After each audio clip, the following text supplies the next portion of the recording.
Well, we hope you all enjoyed your meals. We'll get the program going again. We have some of the busiest people in the world in the room, so we want to be a good steward of your time. I mentioned earlier that Irish Americans have left an indelible mark on American history. And I had a few facts I wanted to share with you this afternoon to have you consider these. Irish men and women have taken up arms among American soldiers. They've made unmatched contributions to music and literature and the arts, and they punch well above their weight in American government. Many Irish nationals played an essential role during the American Revolution. John Barry, for example, was an Irishman who received the first commission issued by the Continental Congress and is considered the father of our American Navy. He later became the first Navy captain to seize a British ship. We had three Irishmen who signed our Declaration of Independence: George Taylor, Matthew Thornton, and James Smith. One of the most recognized houses in the world was designed by James Hoban, an Irishman from County Kilkenny, when he designed our White House. And 23 of the 45 men who have served as United States President have Irish heritage, many of them proudly. And same for hundreds of congressmen and senators who have walked these hallowed halls. Today we celebrate their contributions and the truly special relationship among the United States and Ireland and the Irish people. So join me in a toast. Here I am again without a glass. I'm supposed to be toasting. I'm going to grab one. Thank you. A glass of water, no less. It works as well. And the toast is in, hold on, man, I am really messing this up. But we're all friends here. And I don't know where it went. All right, I'm just going to toast. It was a beautiful toast, trust me, it was great. To the United States, to Ireland, to this beautiful relationship, and to all who aspire to be Irish around the world. Cheers. Solange, that's right. That's what I'm supposed to say. I have the pleasure of introducing our own head of state here. This luncheon offers an opportunity for both Americans and the Irish to reflect on our past and on our future. In 1981, Senator Ted Kennedy and Senator Daniel Moynihan and Speaker of the House Tip O'Neill started this great tradition, the Congressional Friends of Ireland. They aim to celebrate their shared Irish heritage, deepen ties between our two nations, and promote peace and reconciliation in Northern Ireland. In 1983, the Friends of Ireland Luncheon was born when President Ronald Reagan, of course of proud Irish heritage, and the Taoiseach visited Capitol Hill to celebrate Irish heritage and St. Patrick's Day. This lunch was the embodiment of that, of charity and friendship across political differences, and it has led to real-world international diplomatic successes. Many historians credit the advocacy of the Friends of Ireland caucus as essential in the signing of the Good Friday Agreement.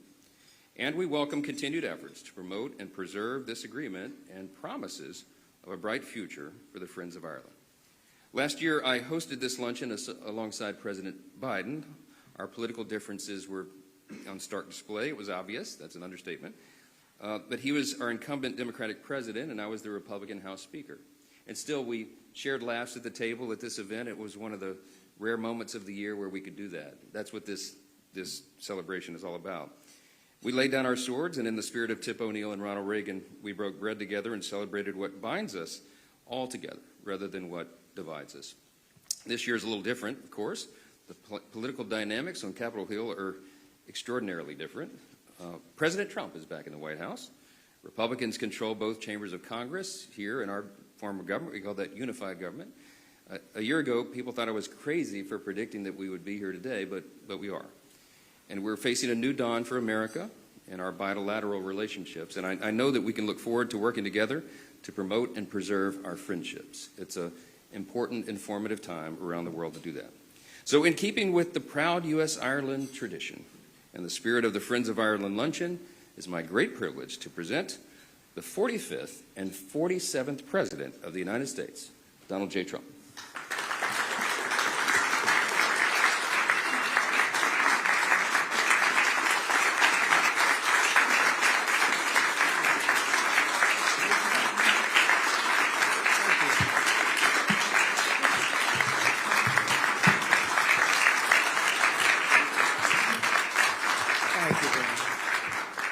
Thank you very much, everybody. It's a great honor. I've been here just about every time. We had one that was terminated because of a thing called COVID. I don't know if anybody's heard of that, but that was never pleasant. And we would have been together twice, but we had COVID interrupted twice, and I appreciate seeing you again, however.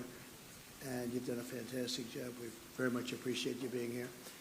And I also want to thank my new friends from Northern Ireland for being here, who I just met. Thank you very much. Great honor. Great honor. And I must say they spoke very well of you. So that's good. That's good. And great to be with you. And thank you to Speaker Johnson, and thank you to all of the members of Congress who are here, quite a few, most of which are Irish, most of whom are Irish. And we welcome Taoiseach, and I love the name because Micheál, but it's Michael. I said, how many people call you Michael? It's exactly Michael. I said, he said, about 50%. I said, do you get upset when they do? He said, no, but I'm going to call you Micheál because that's the way it is. Martin, who has really been terrific. I've been with him quite a bit. I've spoken to him quite a bit, and we're going to have no problems. And his wife, Mary, we welcome you to America. Fantastic people. And it's really a wonderful annual tradition being here. We're also grateful to be joined by Irish Ambassador to the United States, Geraldine Byrne Nason. Where's Geraldine? Hi, Geraldine. Thank you very much. And the entire Irish delegation. And I know we're a little bit, everybody's a little bit late today, but that's okay because we're celebrating the Irish, and I think it's okay we're a little bit late. I also want to congratulate a friend of mine, Ed Walsh. He's a great golfer. He's a championship golfer, actually. Not quite as good as Rory, but that's okay. But he's right up there. He's won many club championships, and he's one of the best golfers you'll ever see. And congratulations, boy, you're going to have fun over there. He's going to be the ambassador to Ireland. So congratulations, Ed. Well, maybe it is thanks to me, but you're going to have a good time. You're going to represent us well. He can do most of his business on the golf course, too. That's so nice. But he's got the best job of anybody. And I really appreciate so many of my friends being here. So many great friends are here. This afternoon we're gathered to celebrate the deep and abiding ties of history, family, and friendship that bind together Ireland and the United States of America. The Irish-American patriots have been part of our national history in our country's earliest days. Amazing history they have with our country. Irish-Americans fought heroically in our war for independence, served with honor in the crucible of the Civil War, and won fame and valor among Theodore Roosevelt's famous Rough Riders. They were Rough Riders. By some estimates, more than 2,000 Irish-American warriors have earned the Congressional Medal of Honor. This is an amazing statistic because who would ever think that's even possible? It's more than 50% of the medals of honor were won by the Irish. I'm going to have to check that. That sounds like, that's an awfully good statistic. We're going to have to check what's going on over there, huh? But that's an amazing statistic, actually, 50%. This includes the great Audie Murphy, the most decorated enlisted soldier in American history, whose service in the Second World War earned a Medal of Honor, 2 Silver Stars, a Bronze Star, 3 Purple Hearts, and the Legion of Merit. Quite a person. Became a movie actor. The movie actor stuff wasn't quite as good as the soldier that he did, but he was great. Became a very famous person, actually. America has truly been blessed by the courage and unstoppable spirit of the Irish.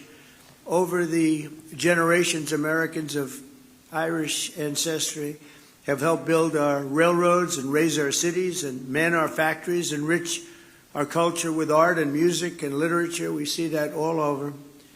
And protect our communities by joining the proud tradition of Irish-American police officers and firefighters. And few have done more for the Stars and Stripes than the sons and daughters of the Emerald Isle. And I can tell you, I know your father was a great boxer, and they have a lot of good fighters. I know so many Irish fighters, they like to fight, and they're damn good at it too. But his father was a great fighter, actually, so That means genetically I'm not going to mess around with you. You understand? I'm a believer in that. But as you know, on Monday, millions of Americans will celebrate St. Patrick's Day. We love St. Patrick's Day, maybe especially in New York. Hundreds of thousands of citizens decked in Irish green will parade through the streets of Chicago, Boston, Philadelphia, and of course New York, a sight that I've witnessed many, many times. In Manhattan, the people will stream up Fifth Avenue and march past the magnificent, I see it so much, and I love it, especially when you're looking down upon St. Patrick's Cathedral, because it's, to me, one of the most beautiful cathedrals in the world. And it's a monument not only to God, but also to the patron saint of Ireland, patron saint. It's really an extraordinary testament to the connection between our two countries that after more than 1,500 years, the shining legacy of St. Patrick still rouses city blocks half the world away. Think of that, and fills our people with incredible love and pride. We have a lot of pride in that cathedral. That cathedral is something, to me, so beautiful. I think maybe my favorite, they have larger, you know. It's very large, but they have larger, but I think it's truly one of the most beautiful.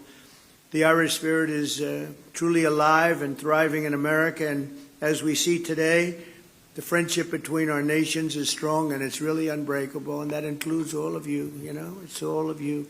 We love you all.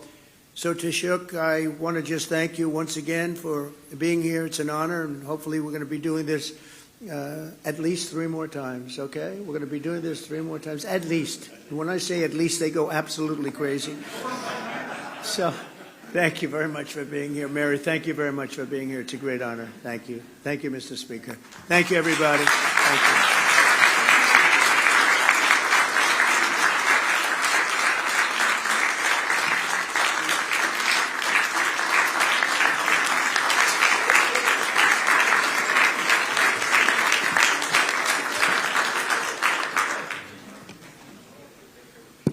Thank you, Mr. President. Our next guest is not a stranger to this event. However, this is actually the first time we have the privilege of welcoming the Taoiseach Micheál Martin. I said that right. We were talking about that. So I'm Michael too, but that's how we say it very plainly and boringly in the U.S. And it's the same name over there. It's Micheál. I like it a lot better. But we're welcoming him to the Friends of Ireland Luncheon in person as the new Taoiseach. And this is interesting because in 2021, it was mentioned earlier, this luncheon was virtual due to the ongoing COVID pandemic. And in 2022, the Taoiseach was in town and slated to attend, but he had a positive COVID diagnosis himself, and it forced him to deliver remarks virtually once again. So now, finally, we welcome him in person to this great event, and we're so excited to have you in the Capitol, my friend. I'll welcome you to the podium now, the Taoiseach Micheál Martin.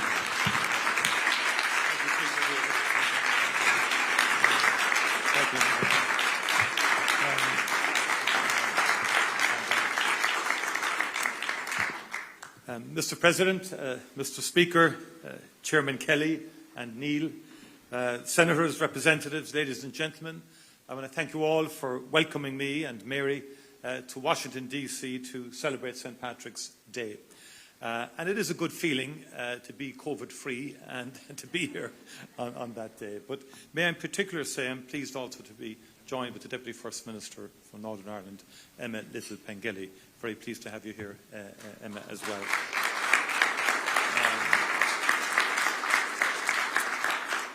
This is a cherished opportunity to break bread with our most steadfast friends. And as has been said, it's now more than 40 years since Speaker Tip O'Neill invited President Ronald Reagan to the Capitol for the first St. Patrick's Day lunch. And thus began a very proud tradition, which I am honoured to continue today in your esteemed company. President Trump, thank you for joining us today to mark our National Day. You are a great friend of Ireland. And by the way, all those statistics that you quoted are absolutely verifiably true. Okay. I also know, President, that there's one small corner in the west of Ireland, a beautiful and remote part called Doonbeg in County Clare, which holds a very special place in your heart. And we hope to welcome you back to our small island and indeed to these particular greens very soon. Speaker Johnson, once again, you have graciously gathered our dear friends in this august House to mark St. Patrick's Day. You too are a true friend of our nation. We thank you for your hospitality in what is a very busy week for you. For centuries now, America has been a place of welcome and opportunity for Irish people. Our nation's green has been threaded through the rich tapestry of the United States by almost 32 million Irish Americans. Their forebears left a very different Ireland to the one we know today. Many were fleeing the grinding poverty and terrible hunger which blighted Ireland in centuries past. They left in desperation, but also in determination to forge a brighter future for their children. They channeled that commitment into building stronger communities and ultimately a stronger nation, this great nation. Many of their descendants are with us today, true friends of Ireland who continue to work tirelessly for a future of peace and prosperity on our island. Indeed, we need look no further than the co-chairs of the Friends of Ireland caucus. Our dear friends, Congressman Neil and Congressman Kelly's bold leadership and vision unites Irish American members from both sides of the aisle through the Congressional Friends of Ireland caucus. Throughout our troubles, the Friends of Ireland, Republican and Democrat alike, held fast to a vision of Ireland not marred by violence or terror. You worked unrelentingly to realise that fragile hope. You stood shoulder to shoulder with us, no matter how fierce the challenge, and there were many such challenges. And it is that same determination that together we must devote today to today's conflicts in the Ukraine and in the Middle East. And our shared history teaches us that peace, however elusive it may sometimes seem, is achievable. Its promise remains within our grasp. Mr. President, we are forever grateful for the United States' contribution to transforming our island, and we wish you well in the efforts that you are making to bring peace to the Ukraine and to the Middle East and further afield. We thank you for your leadership and indeed your ongoing friendship to Ireland. Thank you once again for joining us today. Thank you, Mr. Speaker, for your gracious hospitality, and thank you to our dearest friends in this room. A very happy St. Patrick's Day to you all. As we might say in Gaelic, go raibh míle maithagh agus bannachtí nó éile pádraig oribh go léir. Go raibh míle maithagh. Thank you very much indeed.